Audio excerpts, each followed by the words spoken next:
पुसद टेकडी गार्डनमधील क्वार्टरला लागली भीषण आग, घर जळून खाक। काल दिनांक 29 जुलै रोजी रात्री 9 ते 9:30 वाजताच्या सुमारास पुसद शहरातील टेकडी गार्डनमध्ये असलेल्या क्वार्टरला भीषण आग लागली व यामध्ये सर्व गृहोपयोगी साहित्य जळून खाक झाले। सदर आग ही कशामुळे लागली याचे कारण अद्याप अस्पष्ट आहे। रात्री 9:30 वाजता टेकडी गार्डनच्या क्वार्टरमध्ये भीषण आग लागली होती।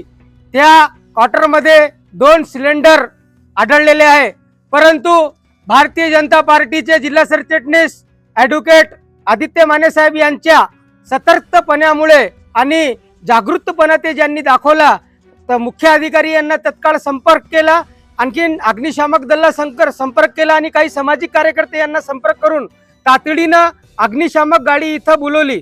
आणि अग्निशामक आल्यानंतर अग्निशामक सोबत जे नगरपालिकेचे जे कर्मचारी आहे, विकास झाला, अक्षय, योगेश, तुषाल, मोहन आणि सत्तारभाई, आणि अक्षरशः विकास आणि अक्षयनं जे धाडसपणा दाखवून ते 2 सिलेंडर आतून बाहेर काढले आणि मुक्तारभाई यांनी ते आग चालू असताना ते लात मारून दरवाजा तोडला आणि तोडून मग ते सिलेंडर वगैरे सगळे बाहेर काढल्यामुळे आजूबाजू जे मोठा विस्फोट होणार होता ते झाला नाही। ते घटना खूप मोठी टळली, त्यामुळे अग्निशामकही जे लवकर आली, पहिल्यांदाच अग्निशामक लवकर आली, त्यामुळे या नगरपालिकाचाही मी आभार व्यक्त करतो।